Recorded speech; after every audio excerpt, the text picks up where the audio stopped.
See, you did all that stuff to get him, but now that you're married, you don't want to do all that stuff to keep him, do you? No.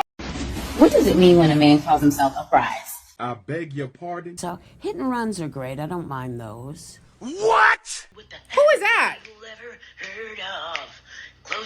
You Negroes are psychologically destroyed. You're done.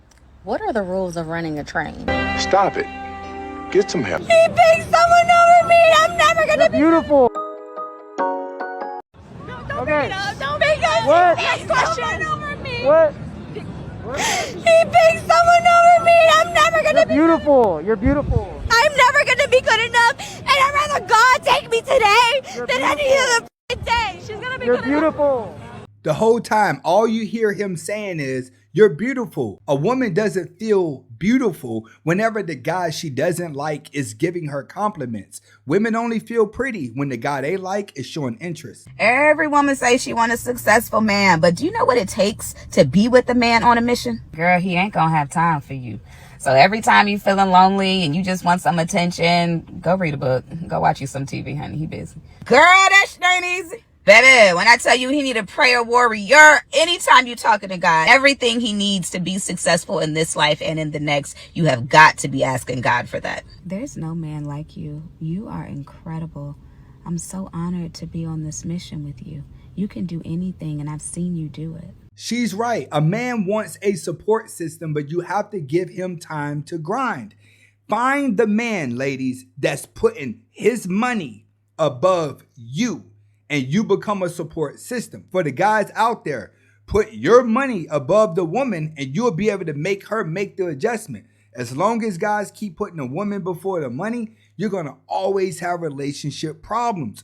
You want the girl to be loyal to you, you must first start showing how much you care about yourself, your dream, and your vision. So when you're a man and you're handling your business, that's when she wants to be a helpmate. What does it mean when a man calls himself a prize? Ladies, it should automatically be a turnoff to you when a man boldly, without even blinking, says that he is the prize. Let's just break this down for a second. He's basically saying that you're lucky that you were able to get him, that he's the one that's bringing the most value to the table, that he's the one that's the catch. He's saying that he doesn't recognize his role in your life as the masculine man who's supposed to provide, protect, and eventually commit to you. What?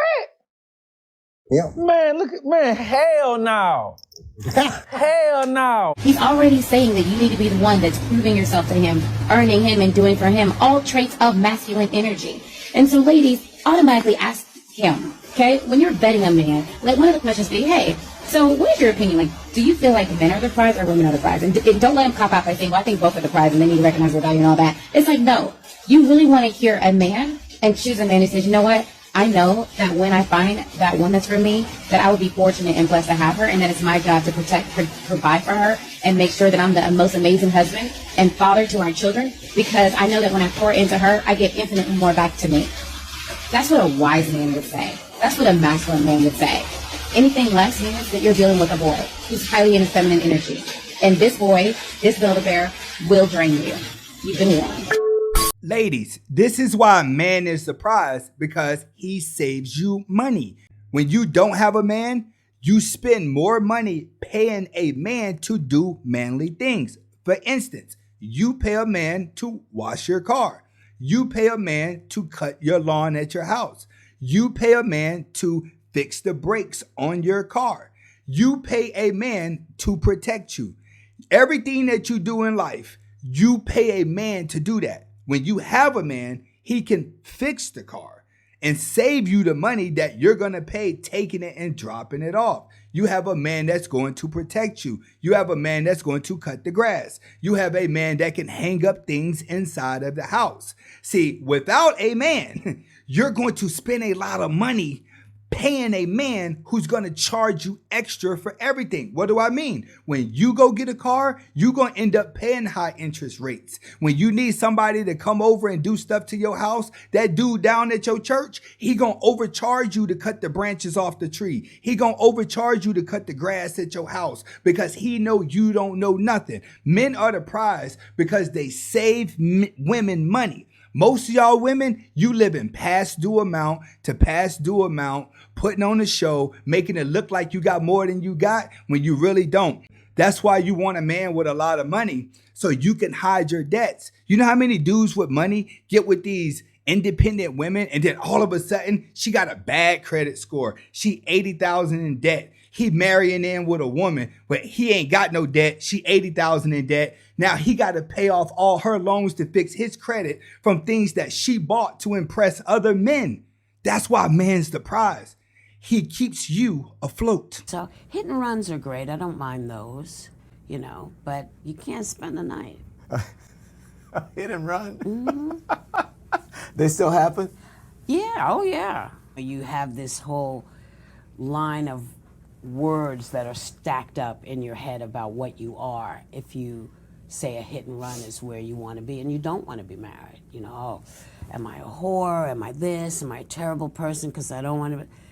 And my mother said, well, maybe you should just throw a party from now on, not get married anymore. It is what it is. It's not for everybody. No. Yeah. No. It's and you not have for to, everybody. you know, it requires a lot. Yeah. You have to really, it is really a give and take. And I'm in my life at this point, I don't really want that. Yeah. I want to, you know, see you when I see you and then you go. Ain't nobody checking for Whoopi Goldberg. But it does show you that the older black women teach the younger black women this mindset, which is why the younger black women could not get a man and have made themselves strictly sexual objects that guys just want to hit and run. And this is why you have 70% single mothers out here. It's because everyone think it's cool to hit and run. Then when the baby come, women are gambling that the man's going to change and be a provider. No, he's going to be the same guy that he was when you were just looking to hit and run.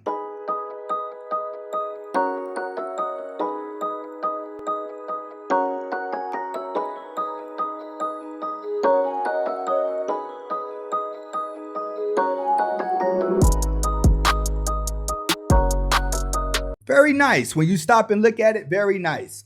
But black women, understand, as I sit here and look at that, it doesn't make me want to wife her up. It doesn't make me want to give her everything in my bank account.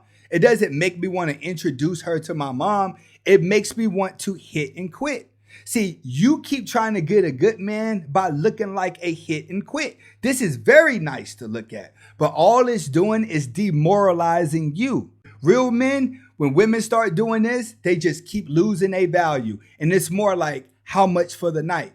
That's just food for thought. You do the dishes. This is extremely good to look at. It'll get you off if you're in the mood. But it doesn't make a man respect you.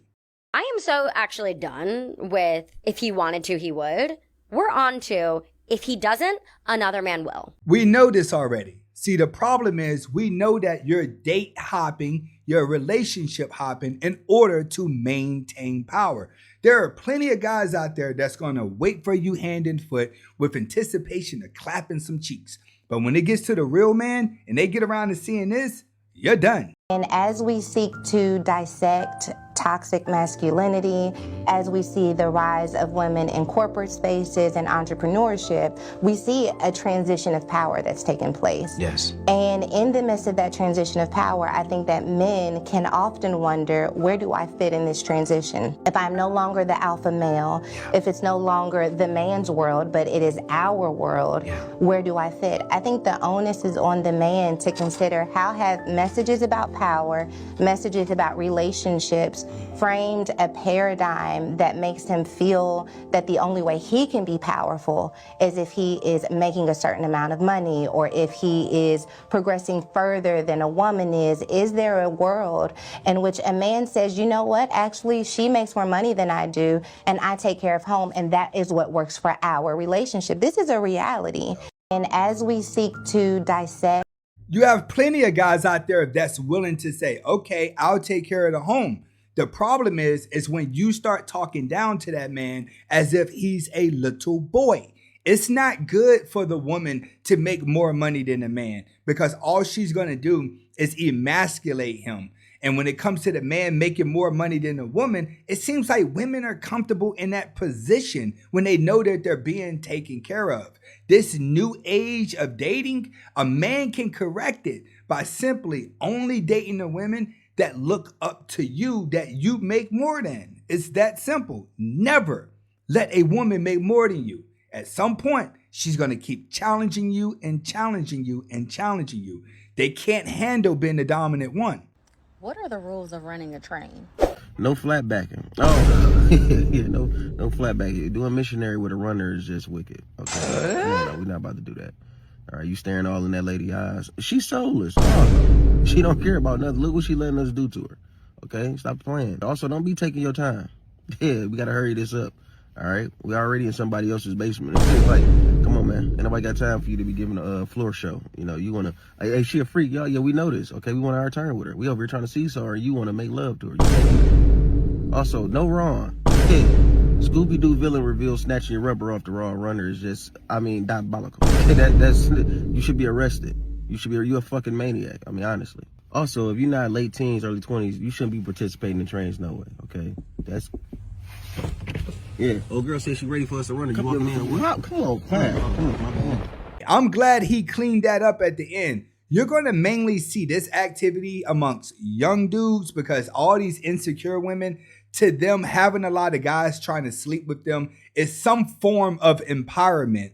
But as an adult, as a man, you can't be out here messing with these sleazeballs because when you start making some money, you got to start protecting it because that's when the women chase you. Remember, you're only chasing women whenever you're not trying to be the ultimate guy. When you start trying to be the ultimate guy, you ain't even thinking about easy women. You're thinking about quality.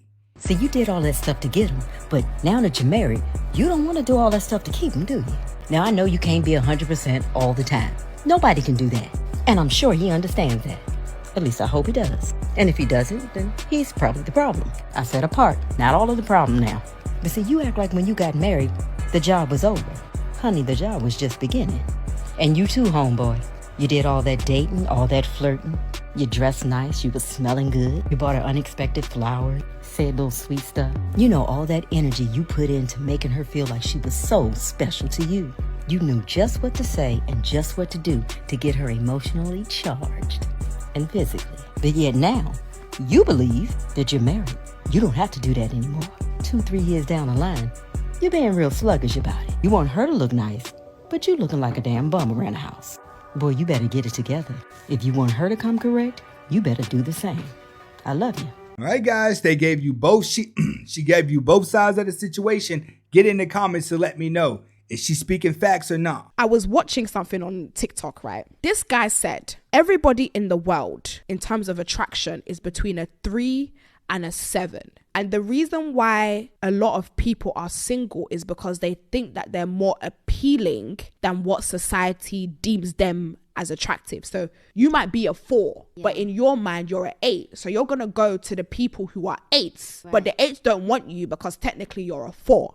I said, okay, that's fair. This guy then said, if you want to figure out what the society standard you are, you need to average out the range of the men or women that you have dated previously. So if you have dated a 4, a 6, 7, then you median it. In society's eyes, you're a 5. So I checked my database, right? And what numbers did you get? Numbers that can ruin my self-esteem.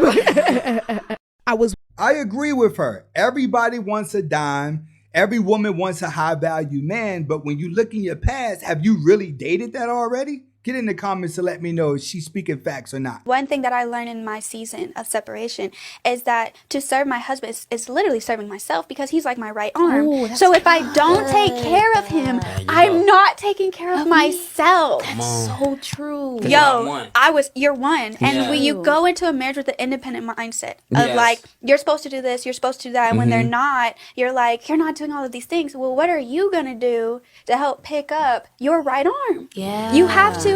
And you might have to change a lot about yourself. If somebody sees you falling, you have to have a woman to say, hey, you got to lift yourself up. When you see your woman falling, you got to be able to step in and say, hey, we got to try to make this work. I got to get you back more confident because we are a team. It's too many I's in we whenever we're dealing with relationship. And that's one of the biggest problems in society. Get in the comments to let me know what you think. Extra, read all about it. Speaking of being mad weird, I was just shown a video on Twitter. I need y'all to see it. Keep in mind, this is a minor from 2 years ago. Who is that? Jackson, be quiet. It gets even better because they directly linked it. I clicked on the link, told it to open a TikTok. Whose TikTok is that? Whose TikTok is that?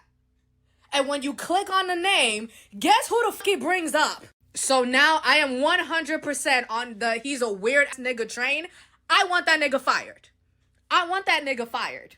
I know there's been like hearsay going around on Twitter. I need an official statement saying this man has been fired. He has been a weird nigga. He is about 27 years old right now. This is the guy that got fired whenever he put the TikTok viral video out of the girls taking his hair out. The question is, why was they taking your hair out and why were you recording it? Now that we're looking at the weird stuff that you're doing, you guys get in the comments to let me know exactly what you think about it.